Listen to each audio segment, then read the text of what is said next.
ശ്രീമന്നാരായണീയം നൂറ്റാണ്ടുകൾക്ക് മുമ്പ് നാരായണൻ്റെ മുമ്പിൽ നാരായണൻ സമർപ്പിച്ച നറുനവനീതം അത് നാരായണീയ മഹോത്സവമായി നിരവധി കണ്ഠങ്ങളിലൂടെ ഗുരുവായൂരപ്പനുള്ള നിവേദ്യമായി ഇവിടെ ഇതാ സമർപ്പിച്ചുകൊണ്ടിരിക്കുന്നു. ത്വദ്ഭക്താനാം കുത്രനോൽക്കർഷലാഭ വിചിത്രരൂപസ്തവ ഖല്ലു അനുഗ്രഹ. പട്ടേരിപ്പാട് തൻ്റെ നാരായണീയത്തിൽ നമ്മളെ ഓർമ്മിപ്പിക്കുന്ന രണ്ട് വരികളാണ്. ഈയുള്ളവനെ സംബന്ധിച്ചിടത്തോളം നാരായണീയത്തിലെ ഈ രണ്ട് വരികളും അവിടുത്തെ ഭക്തന്മാർക്ക് എന്നും ഉന്നതിയാണെന്നും അവിടുത്തെ ലീലകൾ അത്ഭുതകരമാണെന്നുള്ള രണ്ട് കാര്യവും എന്നെപ്പോലുള്ള ഒരാൾക്ക് തികച്ചും യോജിച്ചതാണെന്ന് ഞാൻ തിരിച്ചറിയുന്നു. ഭഗവാന്റേതായി മാറിക്കഴിഞ്ഞാൽ ഏതൊരു വസ്തുവിനും അമൂല്യമായ പ്രഭയും ശ്രേഷ്ഠതയും കൈവരുന്നു. ഭഗവാന്റെ പൂജ നിർവഹിക്കാനുണ്ടായ വലിയ മഹാഭാഗ്യം അതാണ് ഈ മഹാസദസ്സിൽ, ഈ മഹോത്സവ വേദിയിൽ, ഈ വൈകുണ്ഠാമൃത സന്നിധിയിൽ ഈയുള്ളവന് ഈ വ്യാസപീഠത്തിലിരുന്ന് പറയാനുള്ള ഭാഗ്യമായിട്ട് തീർന്നത്. ഭഗവാന്റെ കാരുണ്യം 2007 പൊന്നുഗുരുവായൂരപ്പൻ്റെ മേൽശാന്തിയായി ഭഗവാൻ ആ കാരുണ്യ ശ്രീകോവിലിൻ്റെ താക്കോൽ ഈയുള്ളവൻ്റെ കയ്യിൽ ഏൽപ്പിച്ചപ്പോൾ അതിനെ തുടർന്നുണ്ടായ ഓരോ ജീവിത നിമിഷങ്ങളും അതിനു മുമ്പുള്ളതും അതുപോലെ തന്നെ ഭഗവാന്റെ കാരുണ്യമാണ് എന്ന് തിരിച്ചറിയാനുള്ളൊരു ഓർമ്മപ്പെടുത്തൽ കൂടിയായിരുന്നു 2007 മാർച്ച് 31 പൊന്നുഗുരുവായൂരപ്പൻ്റെ കാരുണ്യ ശ്രീകോവിലിൻ്റെ താക്കോൽ ഏറ്റുവാങ്ങിയ ആ നിമിഷം. ഇപ്പം ഇവിടെ ഭഗവാന്റേതായി മാറിയ നിരവധി സജ്ജനങ്ങളുടെ കഥയാണ് നമുക്ക് നാരായണീയത്തിലൂടെ മേൽപുത്തൂർ നാരായണ ഭട്ടതിരി പറഞ്ഞു തന്നത്. എന്തുകൊണ്ടാണ് നമ്മളൊക്കെ പലപ്പോഴും മേൽപ്പത്തൂർ എന്നാണ് പറയാറുള്ളത്, എന്നാൽ ഉപരി നവഗ്രാമം എന്ന് നാരായണ ഭട്ടതിരി തന്നെ ഒരു സ്ഥലത്ത് എഴുതി വെച്ചിട്ടുണ്ട്. ഉപരി നവഗ്രാമം, ഉപരി മേൽ, നവം പുതിയത്, ഗ്രാമം ആ പ്രദേശം, ഊര്. ഇങ്ങനെയാണ് മേൽപ്പത്തൂർ എന്നുള്ളത് മേൽപുത്തൂർ ആണ് എന്ന് നമുക്ക് ഉറപ്പിക്കാൻ സാധിക്കുന്നത്.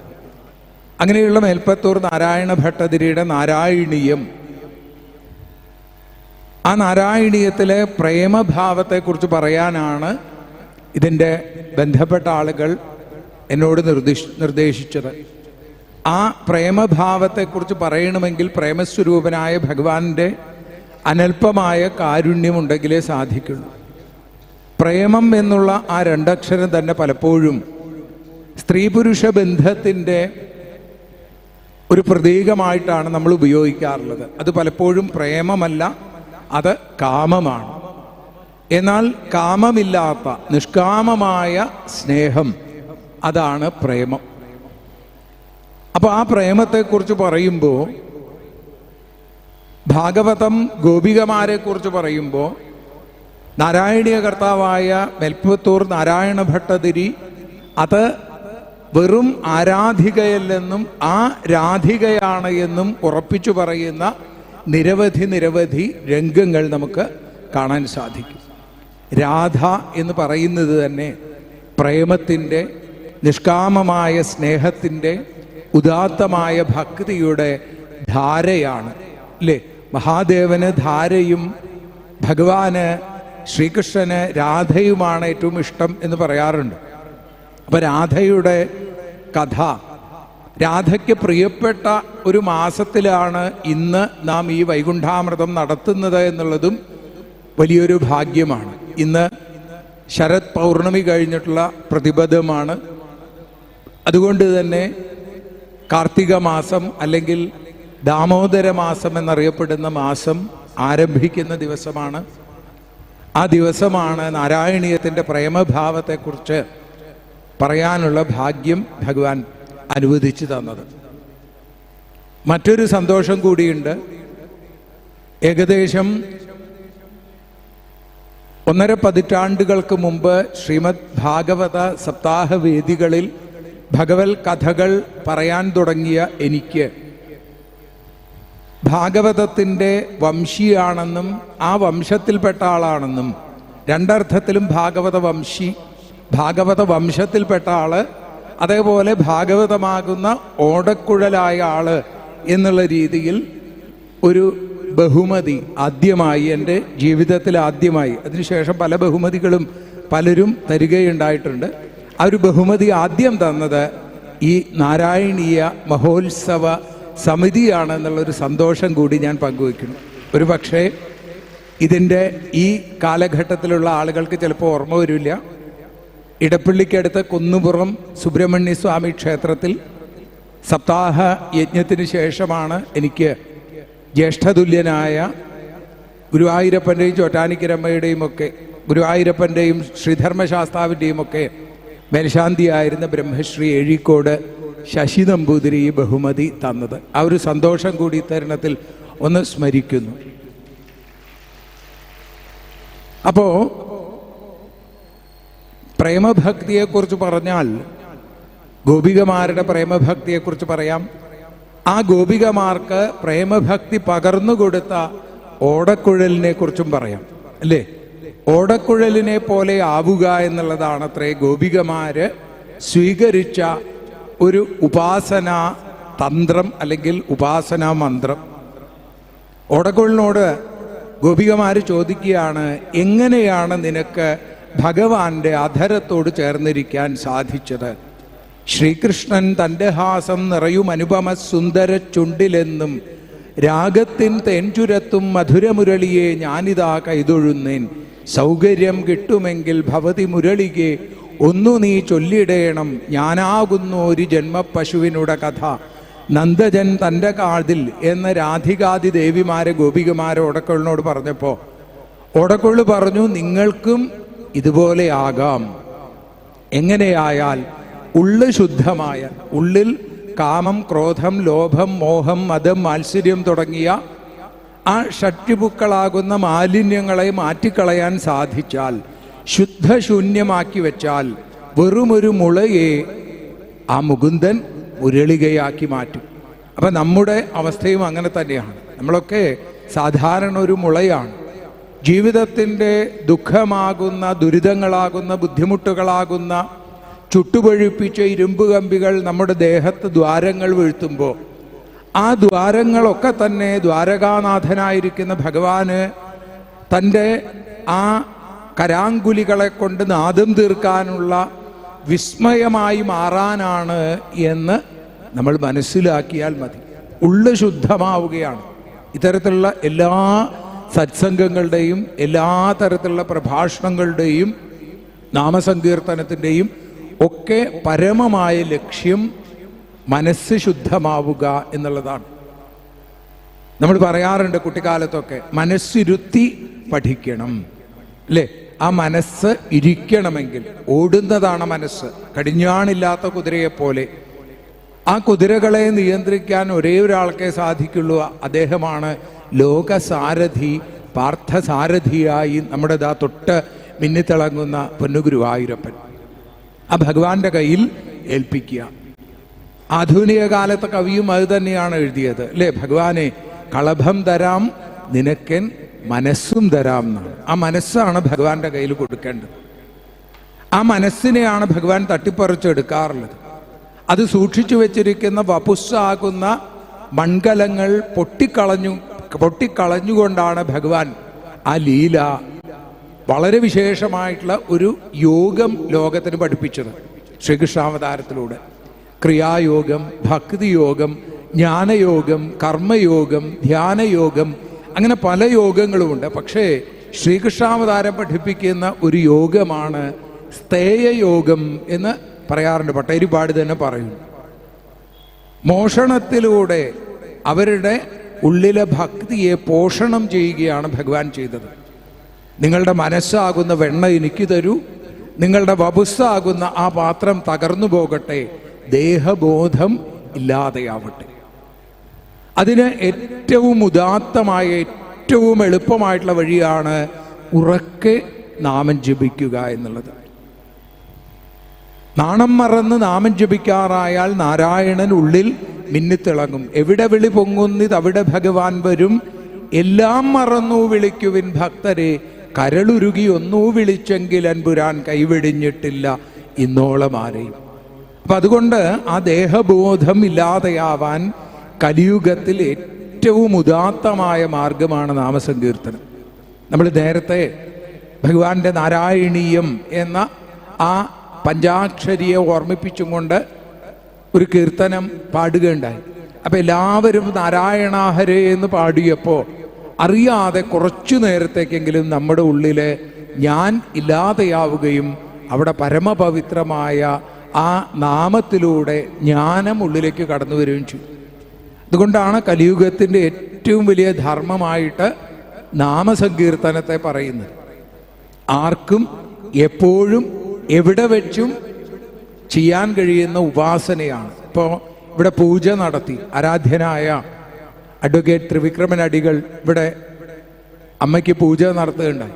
അതിന് ഒരുപാട് ദ്രവ്യങ്ങളുടെ ആവശ്യകതയുണ്ട്, ഒരുപാട് പഠിക്കേണ്ടതുണ്ട്, മന്ത്രശാസ്ത്രങ്ങളിലൊക്കെ അഗാധമായിട്ടുള്ള അറിവ് വേണം. എന്നാൽ സാധാരണക്കാരായിട്ടുള്ള നമ്മളെ പോലുള്ള ആളുകൾക്കൊക്കെ തന്നെ ഏറ്റവും എളുപ്പമായിട്ട് നാരായണ എന്ന് ഉറക്കെ ജപിക്കാറായാൽ ഒട്ടും എളുപ്പമല്ല എന്നും ധരിച്ചോളൂ. എളുപ്പമാണെങ്കിലും കലിയുഗത്തിൽ കലി പല പല രൂപത്തിൽ നമ്മളെ പിടിച്ചു വലിക്കും. നാമം ജപിക്കാൻ തുടങ്ങുമ്പോഴേക്കും പല രൂപത്തിൽ പല ഭാവത്തിൽ കലി നമ്മളെ പിടിച്ചു വലിക്കാൻ സാധ്യതയുണ്ട്. അപ്പോൾ കലിയിൽ നിന്ന് രക്ഷപ്പെടാൻ ഹരിനാമം കൊണ്ടേ സാധിക്കുള്ളൂ എന്ന് ഉറപ്പിച്ച് ആ നാമസങ്കീർത്തനം ചെയ്തുകൊണ്ടേയിരിക്കുക. അത് അറിയാതെ ജപിച്ച ആളുകളാണ് ഗോപികമാർ. അവർക്ക് ശ്രീകൃഷ്ണൻ എന്ന് പറഞ്ഞാൽ കേവലം യശോദാമ്മയുടെ ഒരു പുത്രൻ മാത്രമായിരുന്നു. അതുകൊണ്ടാണ് ആ ശ്രീകൃഷ്ണൻ പൂതനായ എന്ന രാക്ഷസിയുടെ ദേഹത്ത് ക്രീഡന്തമകുതോഭയം ഒരു പേടിയുമില്ലാതെ കളിച്ചുകൊണ്ടിരുന്നപ്പോൾ ആ പൂതനയുടെ അടുത്തേക്ക് ചെല്ലാനും ആ ഉണ്ണിയെ എടുത്തുകൊണ്ടുവന്ന് ഉണ്ണിയെ മടിയിൽ കിടത്തി ബാലരക്ഷ ജപിക്കാനും ഗോപികമാർക്ക് തോന്നിയത് എന്തുകൊണ്ടാണ്? അവർക്കത് യശോദാമ്മയുടെ പുത്രൻ മാത്രമായിരുന്നു. ആ കൃഷ്ണനെ വിളിച്ചു വിളിച്ചു വിളിച്ച് രാമ കൃഷ്ണ ദാമോദര എന്നീ പ്രകാരം അല്ലേ, ഏത് സമയത്തും അവര് ഈ രാമ കൃഷ്ണ ദാമോദര എന്നിങ്ങനെ വിളിച്ചു വിളിച്ചു വിളിച്ച് അവരുടെ മനസ്സ് ശുദ്ധമായിക്കൊണ്ടേയിരുന്നു.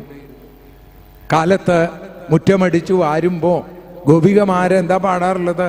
രാമ കൃഷ്ണ ദാമോദര എന്നീ പ്രകാരം.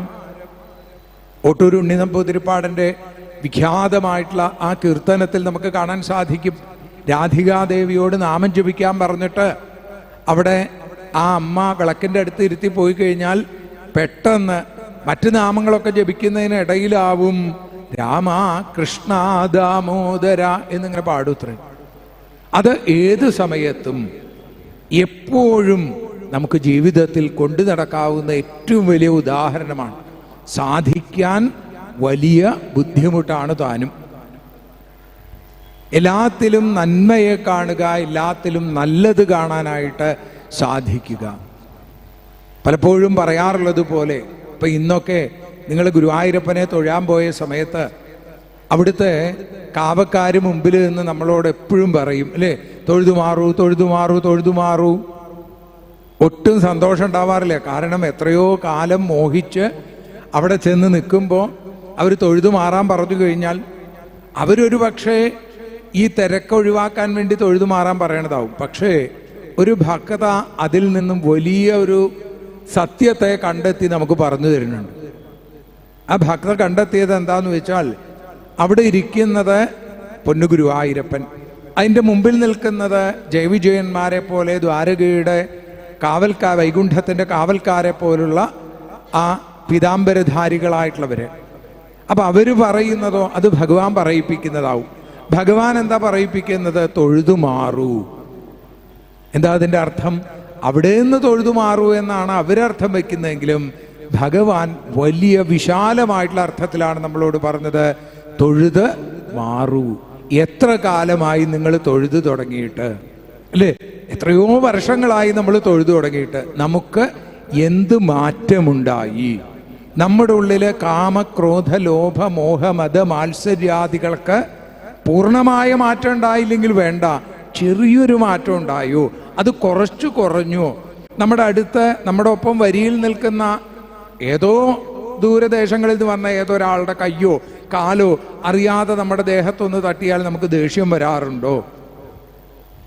ഇങ്ങനെ നമ്മൾ തന്നെ ഒരു ആത്മപരിശോധന നടത്താൻ പൊന്നുഗുരുവായൂരപ്പൻ അവിടെയുള്ള കാവക്കാരെ കൊണ്ട് പറയിപ്പിക്കണു, തൊഴുതു മാറൂ. ഇനി നിങ്ങളും അവിടെ ഗുരുവായൂരപ്പൻ്റെ മുമ്പിലെത്തി അവർ തൊഴുതു മാറൂ എന്ന് പറഞ്ഞാൽ നിങ്ങൾക്ക് ലെവലേശം ക്രോധമുണ്ടാവില്ല, മറിച്ച് നിങ്ങളുടെ ചുണ്ടിൽ ഒരു പുഞ്ചിരി വിരിയും എന്നുള്ള കാര്യത്തിൽ യാതൊരു സംശയവുമില്ല. അപ്പം ഇതേപോലെ ജീവിതത്തെ നോക്കിക്കാണാൻ സാധിക്കുക. ഗോപികാ ഭക്തിയെക്കുറിച്ച് ആലോചിക്കുമ്പോൾ കുറച്ചെങ്കിലും ആ ഒരു നിലയിലുള്ള ഭക്തി എനിക്കുണ്ടാവണുണ്ടോ? കുറേ പറയുമ്പോൾ കുറച്ചൊരു മാറ്റം ഉണ്ടാവും, അല്ലേ? സെക്കൻഡ് സൂചി ആണ് ഈ കുറേ പറയില്ലെങ്കിൽ ആ മണിക്കൂറിൻ്റെ സൂചിയാണ് ചെറിയൊരു മാറ്റം. മണിക്കൂറിൻ്റെ സൂചി വളരെ പതുക്കെ മാറുള്ളൂ, ഇതിങ്ങനെ വളരെ വേഗത്തിൽ. അപ്പം അങ്ങനെ കുറേ പറയുകയും കുറേ നാമം ജപിക്കുകയും ചെയ്യുമ്പോൾ നമുക്ക് ചെറിയ ഒരു മാറ്റമുണ്ടാവും. ആ മാറ്റമാണ് പരമപ്രധാനമായിട്ടുള്ളത്. അങ്ങനെ വരുമ്പോൾ പലപ്പോഴും പറയാറുള്ളത് പോലെ നമ്മളൊക്കെ എന്താ പറയുക, ഇവിടെ ഇന്ന് നല്ല ആളുണ്ട്, നല്ല തിരക്കുണ്ട്, നല്ല ചൂടുണ്ട്, നല്ല പനിയുണ്ട്, നല്ല കാലുവേദനയുണ്ട്, നല്ല മേലുവേദനയുണ്ട്, നല്ല ചുമയുണ്ട്. ഇതൊക്കെ നല്ലതാണോ എന്ന് ചോദിച്ചാൽ കുറച്ച് സംശയമാണ്, അല്ലേ? എന്തു പറ്റി? നല്ല തലവേദന, ഇത് നല്ലതാണോ? നല്ലതല്ല, നമുക്കറിയാം. പക്ഷെ നമ്മളെ പഠിപ്പിച്ചൊരു സംസ്കാരം അതായിരുന്നു, എല്ലാത്തിനെയും നല്ലതായിട്ട് കാണാൻ ശ്രമിക്കുക, കുറേശ്ശെയെങ്കിലും. അങ്ങനെ സാധിക്കുമ്പോഴോ അപ്പം നമ്മുടെ ജീവിതവും നല്ലതായിട്ട് തീരും. മറിച്ച് എന്തു പറ്റി? ഇന്ന് ഒടുക്കത്തെ ചൂട്, അല്ലേ, നശിച്ച മഴ എന്ന് പറയുമ്പോൾ നമ്മുടെ സ്വഭാവത്തിലും അതിൻ്റെ അനുരണനങ്ങൾ ഉണ്ടാവാൻ സാധ്യതയുണ്ട്. ഇപ്പം പറഞ്ഞു വന്നത്, ഗോപികമാര് എല്ലാം ഭഗവാന് സമർപ്പിച്ച ഏറ്റവും ഉത്തമകളായിട്ടുള്ള ഭക്തകളായിരുന്നു. അതുകൊണ്ടാണ് ഉത്തമോത്തമനായിരിക്കുന്ന ആ ഭഗവാന്റെ പ്രിയപ്പെട്ട ഭക്തൻ ഉദ്ധവൻ പോലും ഗോപികമാരുടെ പാദാരവിന്ദങ്ങളിൽ വീണ് നമസ്കരിച്ചത്. ഇപ്പം ഇവിടെ ഇരിക്കുന്ന എനിക്കും ഇവിടെ കൂടിയിരിക്കുന്ന നിരവധിയായിരിക്കുന്ന ഗോപികമാരുടെ പാദാരവിന്ദങ്ങളിൽ വാക്കുകൊണ്ടെങ്കിലും മനസ്സുകൊണ്ടെങ്കിലും നമസ്കരിക്കാൻ അഹംഭാവമില്ലാതെയാവണം, അല്ലേ? നമ്മുടെ ഉയരം, ഇവിടെ ഞാൻ ഉയർന്നിരിക്കുന്നുണ്ടെങ്കിൽ അതിന് കാരണം ഭഗവാൻ കയറ്റിവെച്ച വലിയ ഉയരമാണ്. ഓരോ പടിയും കയറുന്ന നേരത്ത് താഴ്ചയേറുന്നതും ഓർമ്മ വേണം. മയിൽപ്പീലിക്ക് എങ്ങനെയാണ് അവിടെ കയറിയിരിക്കാൻ സാധിച്ചത്? ഭഗവാന്റെ ആ തിരുമുടിയിൽ കയറിയിരിക്കാൻ സാധിച്ചു, അല്ലേ? എത്രയോ തൂവലുകളുണ്ട് ലോകത്ത്, പക്ഷെ മയിൽപ്പീലിക്കാണ് ആ ഭാഗ്യമുണ്ടായത്. എത്രയോ വാദ്യോപകരണങ്ങളുണ്ട്, പക്ഷേ ഭഗവാന്റെ അധരത്തോട് ചേർന്നിരിക്കാൻ സാധിച്ചത് അത് ഒരു മുളയ്ക്കാണ്, ആ മുള മുരളികയായപ്പോഴാണ്. ഇതേപോലെ നമ്മുടെ ഉള്ളിലും ആ മുളയിൽ നിന്ന് മുരളികയിലേക്കുള്ളൊരു പ്രയാണം നടന്നുകൊണ്ടിരിക്കുകയാണ് ഈ ജീവിതയാത്രയിൽ. അപ്പം അത് ഭഗവാന്റെ അധരത്തിലേക്ക് എത്തണം എന്ന ലക്ഷ്യബോധത്തോടു കൂടി പോയാൽ തീർച്ചയായും എത്തുക തന്നെ ചെയ്യും. അതിന് ഉപോദ്ബലകമാണ് മാതാ, പിതാ, ഗുരു എന്നിവരൊക്കെ. ഇവരെയൊക്കെ ആദരിക്കാതെ ബഹുമാനിക്കാതെ ഇരുന്നാൽ ഒരിക്കലും നമുക്ക് സകലർക്കും അഖിലലോക ഗുരുവായിരിക്കുന്ന ഗുരുവായൂരപ്പനിലേക്ക് എത്തിച്ചേരാൻ സാധിക്കുകയില്ല. ഗോപികമാരുടെ ആ രാസലീല എന്നുള്ളത് തന്നെ പലപ്പോഴും നമ്മളതിനെ കാമലീലയായിട്ടൊക്കെ പറയാറുണ്ട്. എന്തിന്? ശ്രീകൃഷ്ണനെ പോലും വെറും ഒരു വിടനായി ചിത്രീകരിക്കുന്ന എത്രയോ ആളുകളെ നമുക്ക് ലോകത്തിൽ കാണാൻ സാധിക്കും. എന്താണ് കൃഷ്ണഭാവം എന്നറിയാതെ, എന്താണ് ഗോപികമാരെന്നറിയാതെ, എന്താണ് രാസലീല എന്നറിയാതെ. സത്യത്തിൽ ശ്രീമദ് ഭാഗവതത്തിലെ ദശമസ്കന്ധത്തിൽ ആ 5 അധ്യായങ്ങളിലൂടെ രാസപഞ്ചാധ്യായി എന്ന് പറയുന്നത് സത്യത്തിൽ ഭാഗവതത്തിൻ്റെ സാരപഞ്ചാധ്യായിയാണ്. ഭാഗവത സാരമാണ് അവിടെ പറയുന്നത്. അതുതന്നെയാണ് പട്ടേരിപ്പാട് രാസ പഞ്ചകം എന്നുള്ള രീതിയിൽ 5 ദശകത്തിലൂടെ ആ ലോകത്തിൻ്റെ മുമ്പിൽ അവതരിപ്പിച്ചത്. എന്തുകൊണ്ടാത് ഭഗവാന്റെ ഈ രാസലീല കാമലീലയല്ല എന്നും കാമദേവനെ പോലും മോഹിപ്പിച്ച കാമോപമനായിരിക്കുന്ന മദന മോഹനന്റെ ലീലയാണെന്നും പറയണത്? അവിടെ കാമത്തിൻ്റെ കണികയില്ല, അവിടെ പ്രേമം മാത്രമേ ഉള്ളൂ, നിഷ്കാമമായ പ്രേമം. ഓരോ ഗോപികമാരും ഓരോ നദികളാണ്, ഭഗവാനോ ആ നദികളെ നെഞ്ചോട് ചേർക്കുന്ന പ്രിയപ്പെട്ട കരുണയുടെ സമുദ്രവും. അപ്പം ഈ നദികൾക്കൊക്കെ പേരുണ്ട്, അതിന് സ്വരൂപങ്ങളുണ്ട്, അതിൻ്റെ വേഗതയ്ക്ക് വ്യത്യാസമുണ്ട്. പക്ഷേ ആ പേരും ആ രൂപവും ആ ഭാവവും ഒക്കെ സമുദ്രത്തിനോട് ചേരുമ്പോൾ അതില്ലാതെയാവും. ഗംഗയെന്നും നിളയെന്നും യമുനയെന്നും സരസ്വതിയെന്നും ഗോദാവരി ഒക്കെ അല്ലേ? ഗംഗയെ ച യമുനയെ ചൈവ ഗോദാവരി സരസ്വതി നർമ്മദേ സിന്ധു കാവേരി, ആ സപ്ത നദികൾ, ഇതിനൊക്കെ ആ ഭഗവാനിലേക്ക് എത്തുന്നത് വരെ, അല്ലെങ്കിൽ കരുണാസമുദ്രത്തിലേക്ക് എത്തുന്നത് വരെ മാത്രമേ ഗോപികമാർക്ക് അസ്തിത്വമുള്ളൂ.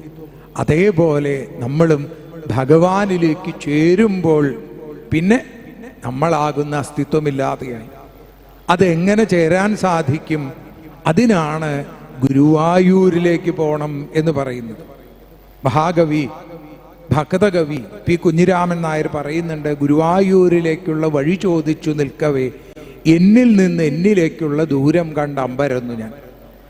പൊന്നു ഗുരുവായൂരപ്പൻ്റെ കീഴ്ശാന്തിയും ഭാഗവതോത്തമനുമായിരുന്ന വെങ്ങേരി അദ്ദേഹം പറയാറുണ്ട്, ഗുരുവായൂർ എന്നുള്ളത് ഈ ക്ഷേത്രം ഇരിക്കുന്ന ഇടം മാത്രമല്ല, നിങ്ങൾക്കും നിങ്ങളുടെ ഉള്ളിലേക്ക് നോക്കിയാൽ ആ ഗുരുവായൂർ കാണാൻ സാധിക്കുന്നു. ഗുരു ലഘു എന്നതിൻ്റെ വിപരീതമാണ്, നമുക്കറിയാം അല്ലേ? ആ ലഘുവിന് വിപരീതം ഗുരു. അപ്പോൾ ലഘു ലളിതമായത്, ഗുരു ശ്രേഷ്ഠമായത്. ശ്രേഷ്ഠമായ വായു ഇരിക്കുന്ന ഊര്, പ്രാണനിരിക്കുന്ന ഇടം നമ്മുടെ ഹൃദയം. ആ ഹൃദയമാകുന്ന ശ്രീകോവിലിൽ മിന്നിത്തിളങ്ങുന്ന പൊന്നു ഗുരുവായൂരപ്പനെ കാണണമെങ്കിൽ നമ്മുടെ അകക്കണ്ണ് തുറക്കണം, മാംസചക്ഷുസ്സുകൾ, ഈ ബാഹ്യ ചക്ഷുസ്സുകൾ അടയുകയും വേണം. അത് ഉപബോധ മനസ്സിൽ നമുക്ക് അറിയാമെന്നുള്ളത് കൊണ്ടാണ് നമ്മൾ ഗുരുവായൂരപ്പൻ്റെ അടുത്ത് ചെന്നാൽ ആദ്യം തന്നെ എന്ത് ചെയ്യും? എന്തിനാ പോണത്? ബാക്കി എന്ത് വസ്തു കാണാൻ പോയാലും നമ്മൾ കണ്ണ് തുറന്നാണ് നോക്കാറ്. ഗുരുവായൂരപ്പനെ കാണാൻ പോയാൽ നമ്മൾ അവിടെ എത്തുന്നതോടുകൂടി കണ്ണടയ്ക്കണു. കാരണം എന്താ? നമ്മുടെ ഉള്ളിൻ്റെ ഉള്ളിലിരിക്കുന്ന ആ ചൈതന്യത്തെയാണ് നമ്മൾ അവിടെ കാണുന്നത്. ആ ഒരു കാഴ്ച അത് അകക്കണ്ണിൻ്റെ കാഴ്ചയാണ് എന്ന് നാം തിരിച്ചറിയും. ആ ഒരു കാഴ്ച ഗോപികമാർക്ക് ഈ രാസത്തിലൂടെ ഭഗവാൻ പകർന്നു കൊടുത്തു. അതിൻ്റെ ഉള്ളിൽ, അവരുടെ ഉള്ളിൻ്റെ ഉള്ളിൽ കുറച്ചെങ്കിലും ഉണ്ടായിരുന്ന ആ കൃഷ്ണൻ തങ്ങൾക്ക് അധീനമാണ് എന്ന് തോന്നൽ, അഹങ്കാരത്തിൻ്റെ ഒരു ചെറു തിമിരത്തെ ഭഗവാൻ ഇല്ലാതെയാക്കി. അതിനുവേണ്ടിയാണ് ഭഗവാൻ അവിടുന്ന് അപ്രത്യക്ഷമായത്. ഭാഗവതത്തിൽ ആ ഗോപികമാരുടെ വളരെ വിശേഷമായിട്ടുള്ള പാട്ടിൽ ഗോപികമാര് പറയുന്നുണ്ട്, നഖലു ഗോപികാനന്ദനോ ഭവാൻ അഖിലദേഹിനാം അന്തരാത്മദൃക്. ആ ഒരു തിരിച്ചറിവ് ഗോപികമാർക്കുണ്ടായി. അങ്ങ് കേവലം യശോദാമ്മയുടെ പുത്രൻ മാത്രമല്ല, മറിച്ച് ഓരോരുത്തരുടെയും ഉള്ളിൽ ചൈതന്യമായി നിൽക്കുന്ന ഈശ്വര ആ ഭാവമാണ്. അപ്പൊ നമുക്കും അങ്ങനെ തന്നെയാണ്. ഞാൻ എന്ന എൻ്റെ പേരും എൻ്റെ ജാതിയും എൻ്റെ വർണ്ണവും എൻ്റെ വർഗവും എൻ്റെ രാഷ്ട്രീയ ബോധവും ഒക്കെ ഞാൻ എന്ന് പറഞ്ഞ് ഒരാളെ ചൂണ്ടിക്കാണിക്കുമ്പോഴും അതല്ല യഥാർത്ഥ ഞാൻ എന്ന് നമ്മുടെ ഉപബോധ മനസ്സിനറിയാം.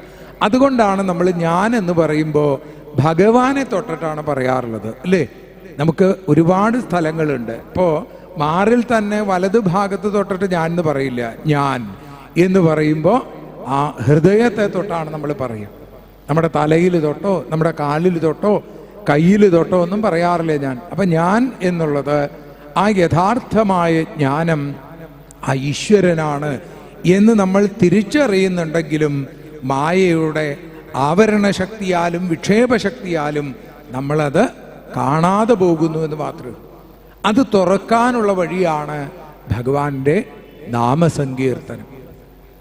ഗോപികമാര് ഭഗവാൻ ആ യമുനാപുളിനത്തിൽ ചെന്ന് ഓടക്കൊഴു വിളിച്ചു തുടങ്ങിയപ്പോൾ ആ ഓടക്കൊഴിൽ നിന്ന് മുതിർന്നു വീണ രാഗധാരയിൽ എല്ലാ രാഗങ്ങളും വിട്ട് രാജീവലോചനായിരിക്കുന്ന ഭഗവാന്റെ അടുത്തേക്ക് അവരെല്ലാവരും ഓടിയെത്തി. എന്തിനു വേണ്ടിയിട്ടാ? കൃഷ്ണദർശനം, ആ ശ്രീകൃഷ്ണനെ കാണാൻ വേണ്ടിയിട്ടാണ്. ആ ദർശനമാണ് നമുക്കുണ്ടാവേണ്ടത്, അല്ലേ? ഉള്ളിലുണ്ടാകേണ്ടുന്ന ദർശനം. ആ ദർശനത്തിനായി അവര് ഓടി വരും.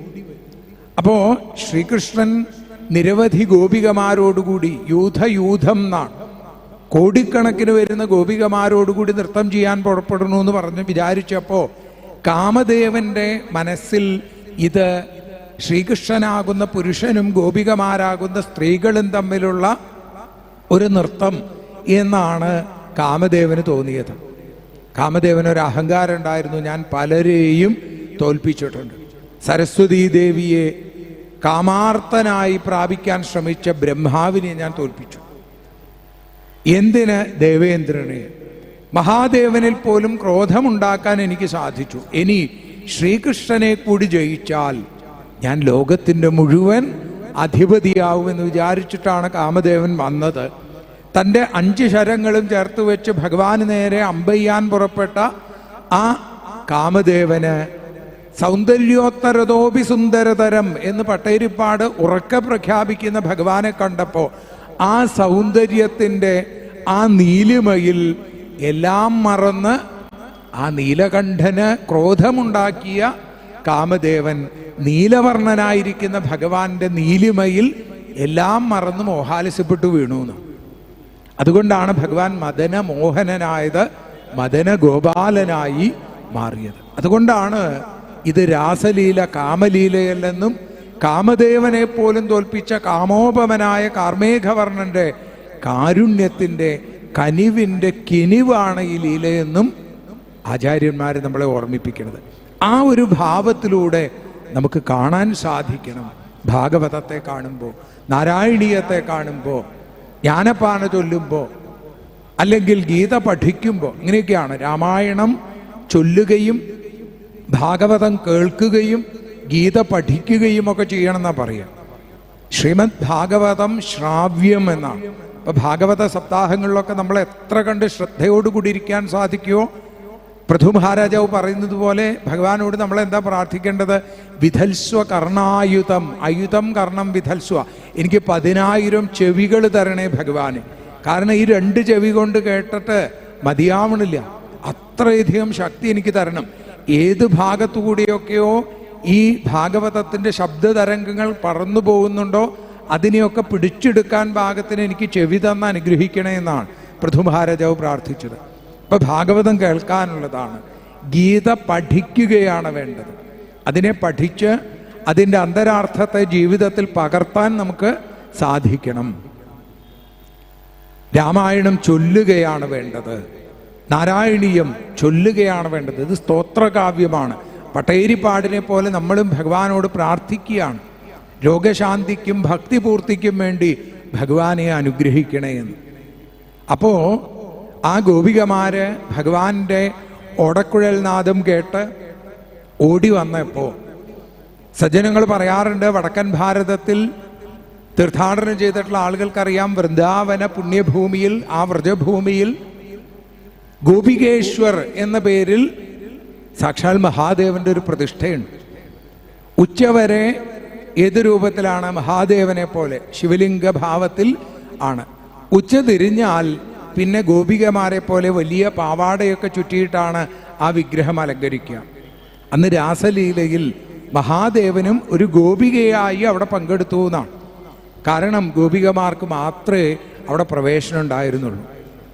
അപ്പൊ അവിടെ ഗോപികമാര് കാവൽ നിൽക്കുന്ന ഗോപികമാരെ മഹാദേവൻ ഈ രീതിയിൽ ചെന്നപ്പോ പറഞ്ഞു, ഇങ്ങനെ വന്നാൽ പറ്റില്ല, പിന്നെ എങ്ങനെ വരണം? ഒരു മോഹിനിയായിട്ട് വരൂ. പണ്ട് പാലാഴി മഥനം കഴിഞ്ഞപ്പോ ഭഗവാൻ ഒരു വേഷം കെട്ടി, അതുപോലൊരു വേഷം കെട്ടിയിട്ടാണത്രേ ആ നീലകണ്ഠസ്വാമിയും നീലവർണ്ണന്റെ അടുത്തേക്ക് ഓടിയെത്തിയത്. സജ്ജനങ്ങൾ പറയാറുണ്ട്. മറ്റു ചിലർ വ്യാഖ്യാനിക്കണു, പൊന്നു ഗുരുവായൂരപ്പന്റെ ആ ശ്രീകൃഷ്ണന്റെ കരതാരിൽ മിന്നിത്തിളങ്ങുന്ന പൊന്നോടക്കുഴലാണ് മഹാദേവൻ അത്രേ. ഭഗവാന്റെ പാദങ്ങളെ കെട്ടിപ്പിടിച്ചും കൊണ്ട് പട്ടേരിപ്പാട് പറയുന്ന പദഭജനം ശ്രേയ ഇത്യാലപന്തം, പദഭജനം ശ്രേയ എന്ന് ഉറക്കെ പാടുന്ന പൊന്നിൻ ചിലമ്പാണത്രേ ശ്രീ പാർവതീദേവി. അപ്പൊ ഏതായാലും ആ രാസലീല അവിടെ ആരംഭിക്കുന്നു. ആ രാസലീലയിലോ ഓരോ ഗോപികമാർക്കും ഓരോ ഗോപാലനായി രാധാമാധവനായി ഭഗവാൻ ദിവ്യമായ ലീല ആടിത്തുടങ്ങി. അപ്പോഴാണ് അവർക്ക് തോന്നിയത് തങ്ങളാണ് ലോകത്തിൽ ഏറ്റവും ഭാഗ്യവതികൾ. ഭഗവാന്റെ അനുഗ്രഹം പോലും നമ്മളിൽ അഹങ്കാരമായി തീരാൻ സാധ്യതയുണ്ട്. ശ്രദ്ധിക്കണം, വളരെയധികം ശ്രദ്ധിക്കണം എന്നാണ്. അഹങ്കാരം വരാൻ വളരെ എളുപ്പമാണ്. നമ്മളെ കുറച്ചു പേര് ആദരിക്കുകയൊക്കെ ചെയ്താൽ ഉള്ളിൻ്റെ ഉള്ളിൽ അഹങ്കാരം കടന്നു വരാൻ വലിയ സാധ്യതയുണ്ട്. അപ്പോഴൊക്കെ പൊന്നു ഗുരുവായൂരപ്പനോട് പറയണം, ആ കാളിയമർദ്ദന മൂർത്തിയോട് പറയണം, അവിടുത്തെ പൊന്നു തൃപ്പാദങ്ങൾ അടിയന്റെ ദർപ്പത്തിൻ്റെ സർപ്പശിരസിന് മുകളിൽ ഒന്ന് ചേർത്ത് വെച്ച് അനുഗ്രഹിക്കണം. ഉള്ളിലേക്ക് ഇടയ്ക്കിടയ്ക്ക് ഇങ്ങനെ നോക്കുക. അതിൻ്റെ ഉള്ളിലൊരു പാമ്പ് കിടക്കുന്നുണ്ട്, അഹങ്കാരത്തിൻ്റെ പാമ്പ്. ആ പാമ്പാണ് ലോകത്തിലെ ഏറ്റവും വലിയ പാമ്പ്. ആ പാമ്പിന് അനക്കണ്ടോന്ന് ഇടയ്ക്കിടയ്ക്ക് നോക്കണം, അല്ലേ? ഏറ്റവും വലിയ പാമ്പിൻ്റെ പേര് തന്നെ എന്താണെന്നറിയോ? അനക്കൊണ്ട എന്നാണ്. അപ്പോൾ ആ അനക്കൊണ്ടോന്ന് ഇങ്ങനെ നോക്കുക. ആ അനക്കുണ്ടെങ്കിൽ ആരോട് പറയണം? അചഞ്ചല ഭക്തി സ്വരൂപനായിരിക്കുന്ന ഭഗവാനോട് പറയുക, ആ കുഞ്ഞി തൃപ്പാദം ഒന്ന് വെച്ച് അനുഗ്രഹിക്കണേ. കാളിയന്റെ ദർപ്പം തീർക്കാൻ തൃപ്പാദം ചേർത്ത് വെക്കേണ്ടി വന്നു. ബലിയുടെ അഹങ്കാരം തീർക്കാൻ ബലി അങ്ങോട്ട് പറയേ വേണ്ടി വന്നുള്ളൂ, അല്ലേ? പദം തൃതീയം കുരുശീഷ്ണിമേ നിജം എന്ന് ബലി പറഞ്ഞു. ഭഗവാൻ കാലെടുത്ത് വെച്ചില്ല. നമ്മൾ പല ചിത്രങ്ങളിൽ കാണുന്നുണ്ട്. ഭാഗവതത്തിൽ ഒരു സ്ഥലത്ത് പോലും ഭഗവാൻ കാലെടുത്ത് വെച്ചു എന്ന് നമുക്ക് കാണാൻ സാധിക്കില്ല.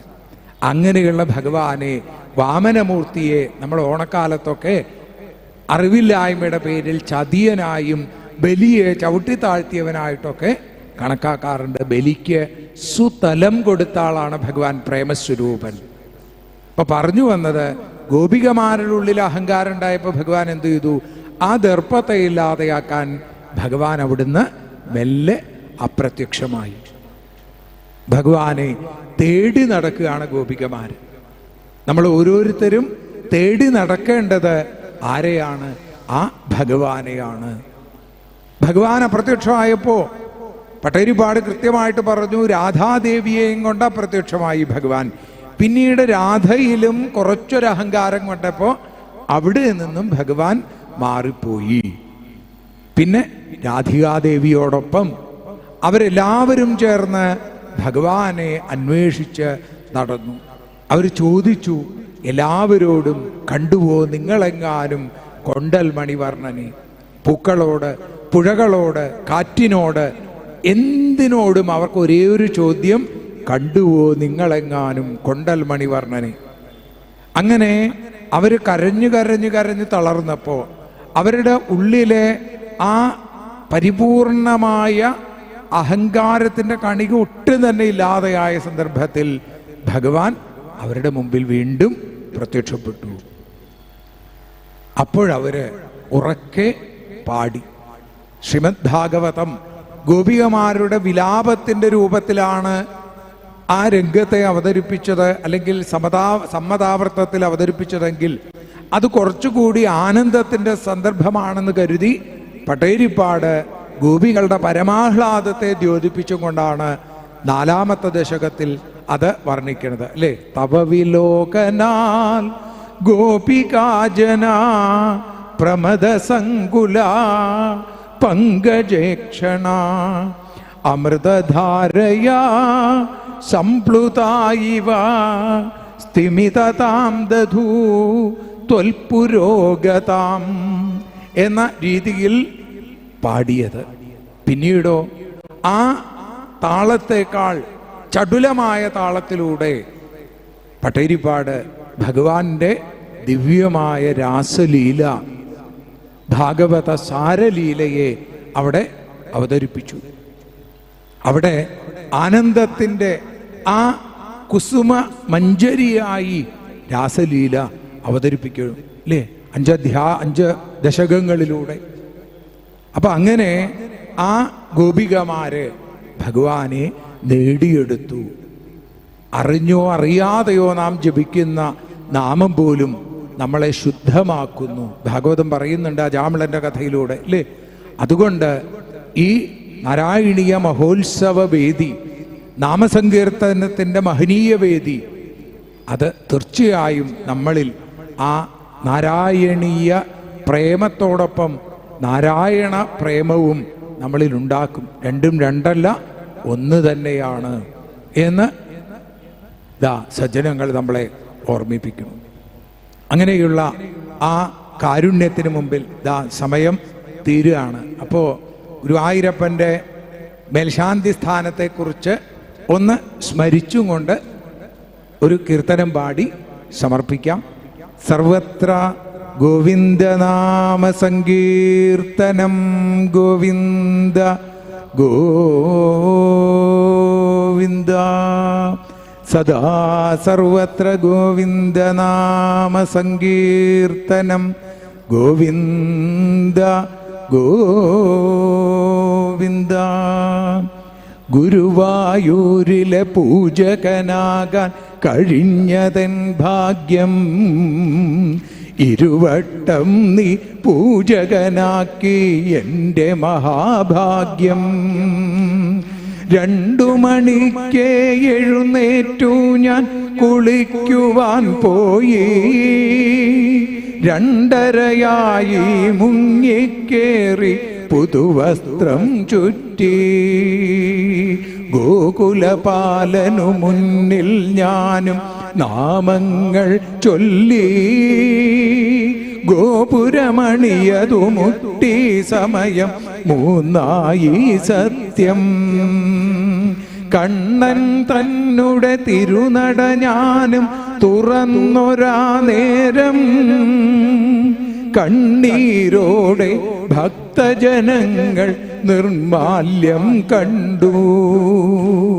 കളഭച്ചാർത്തും മാലകളും ഞാൻ നീക്കി വിധി പോലെ, കളകളനാദം തീർത്തു വെള്ളം കണ്ണനു നീരാട്ടായി.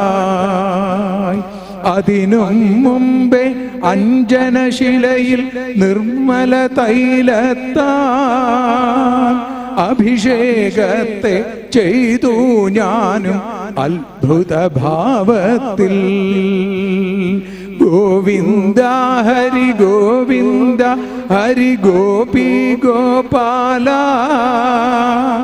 ഗോവിന്ദ ഹരി ഹരി ഗോപി ഗോപാല. തരിയില്ലാത്തൊരു വാഗപ്പൊടിയാൽ തടവി മെല്ലെ ഞാൻ, തിരിയുടെ പ്രഭയാൽ വാഗച്ചാർത്തും കണ്ടു ഭക്തന്മാർ.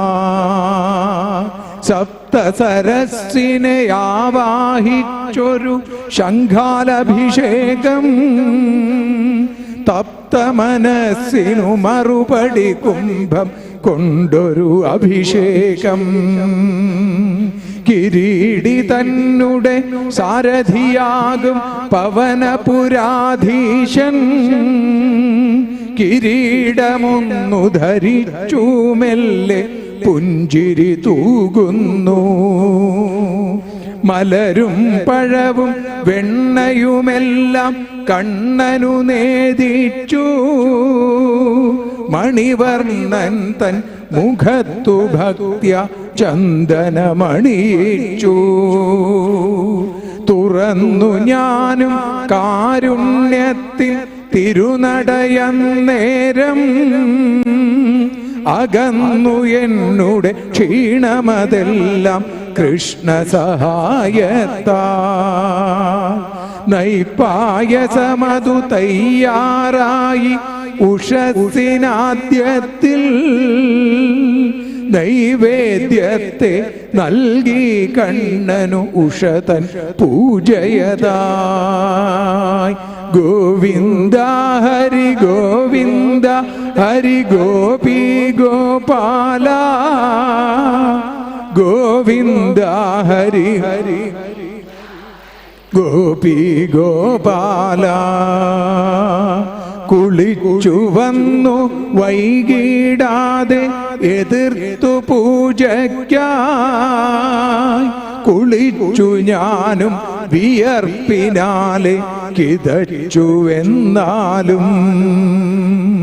ശിവേലിക്കായി പുറത്തിറങ്ങി തൂവി തിരിച്ചെത്തി ശ്രീബലി തന്നുടെ പ്രദക്ഷിണങ്ങൾ കഴിഞ്ഞു സാമോദം. പന്തീരടിയിൽ ഓദിക്കന്മാർ പൂജ കഴിക്കുമ്പോൾ നവകാദികളാൽ നാരായണനു സന്തോഷം പൂണ്ടു. പാൽപായസമതു തയ്യാറായി പൂജ തുടങ്ങി ഞാൻ. പാർത്ഥൻ തന്നുടെ സൂതൻ ദേവൻ പുഞ്ചിരിയും തൂകി. വെള്ളിയിൽ തീർത്തൊരു ഉരുളി പിന്നെ സ്വർണപാത്രങ്ങൾ തിരുവമൃതത്തിനു തയ്യാറായി നേദിച്ചു ഞാനും. ചന്ദനമതിനാൽ തീർത്തു മുഖവും ചരിതാർത്ഥൻ ഞാനും. കളഭത്താലെ തീർത്തു പലവിധ ലീലാവേഷങ്ങൾ. ഗോവിന്ദ ഹരി ഗോപി ഗോപാല ഗോവിന്ദ ഹരി ഗോവിന്ദ ഹരി ഗോപി ഗോപാല. നാമം ചൊല്ലും ഭക്തന്മാരോ കാണാൻ മോഹിക്കും. നാരായണനുടെ രൂപം ഹൃദ്യം ഹൃത്തിൽ ചേർത്തു ഞാൻ. അതുവരെ ഞാനും കുടിച്ചതില്ല വെള്ളം ഒരു തുള്ളി. അവിടുത്തെ തീർത്ഥത്തെ ഭക്ത്യ സേവിച്ചു ഞാനും. മാളിക മുകളിൽ എത്തി പിന്നെ ഒട്ടും വൈകാതെ നാളികലോചന നൈവേദ്യത്തെ കഴിച്ചു പിന്നീടോ. ഭക്തന്മാരുടെ കഥകൾ കേട്ടു പ്രസാദവും നൽകി. ഭക്തിക്കായി പ്രാർത്ഥിച്ചു ഞാൻ വിശ്രമ നിമിഷങ്ങൾ. ഗോവിന്ദ ഹരി ഗോപി ഗോപാല ഹരി ഹരി ഗോവിന്ദ ഹരി ഗോവിന്ദ ഹരി ഹരി. 4 മണിക്ക് സ്നാനം ചെയ്തു അമ്പലമതിലെത്തി. നിറഞ്ഞു കത്തും ദീപം സാക്ഷി ഭക്തനു ദർശനമായി. ശിവേലിക്കായി പുറത്തിറങ്ങി തിരിച്ചു വന്നപ്പോ ശീതക്കാറ്റായി തഴുകി ദേവൻ എന്നെ സാമോദം. ദീപാരാധന നേരം ദീപത്തട്ടിലെ സൗന്ദര്യം ദ്വാരകാവാസനു മുന്നിൽ ഭക്ത്യ ഒഴിഞ്ഞു സായുജ്യം. അത്താഴത്തിനു അദ്ഭുതരൂപൻ തന്നുടെ സന്നിധിയിൽ അകമതു നിറയും പൂജയെ ചെയ്തു ഭക്ത്യ സാമീപ്യം. ശ്രീബലി തൂവി തിരിച്ചെത്തുമ്പോൾ കണ്ണൻ ചൊല്ലുന്നു, ശീഘ്രം ചെല്ലു മേശാന്തിയിനി മെല്ലെ കിടന്നോളൂ. ഹരി ഹരി ഗോവിന്ദ ഹരി ഗോവിന്ദ ഹരി ഗോപി ഗോപാല ഗോവിന്ദ ഹരി ഗോപി ഗോപാല. ഇങ്ങനെ എന്നെ കൊണ്ടു നടന്നൊരു കാരുണ്യക്കാമ്പേ, എങ്ങനെയടിയൻ നിന്നെ മറക്കും ഗുരുവായൂരപ്പ. ഹരേ കൃഷ്ണ കാരുണ്യ സിന്ധോ ഗുരുവായൂരപ്പ. എങ്ങനെ നിന്നെ അടിയൻ മറക്കും ഗുരുവായൂരപ്പ. അജ്ഞാത്വാതേ മഹത്വം യദിഹ നിഗദിതം വിശ്വനാഥ ക്ഷമേധ സ്തോത്രം ചൈതൽ സഹസ്രോത്തരം അധികതരം ത്വൽപ്രസാദായ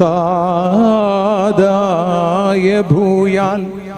ദ്വേധാ നാരായണീയം ശ്രുതിഷു ച ജനുഷാ സ്തുത്യതാ വർണ്ണനേന സ്ഫീതം ലീലാവതാരൈ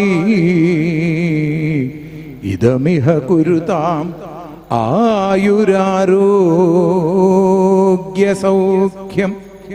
കായേന വാചാ മനസേന്ദ്രിയർവാ ബുദ്ധ്യാത്മനാ വാ പ്രകൃതേ സ്വഭാവാൽ കരോമി യദ്യൽ സകലം പരസ്മൈ നാരായണായേതി സമർപ്പയാമി. സ്വസ്തി പ്രജാഭ്യ പരിപാലയന്താം ന്യായേന മാർഗേണ മഹീം മഹീഷ. ഗോബ്രാഹ്മണേഭ്യഃ ശുഭമസ്തു നിത്യം. ലോകാഃ സമസ്താഃ സുഖിനോ ഭവന്തു. ലോകാഃ സമസ്താഃ സുജനാ ഭവന്തു. ലോകാഃ സമസ്താഃ ത്വൽഭക്തിരതാ ഭവന്തു. സ്വസ്ത്യസ്തു തേ കുശലമസ്തു ചിരായുരസ്തു. ഗോത്രാഭിവൃദ്ധി ധനധാന്യ സമൃദ്ധിരസ്തു.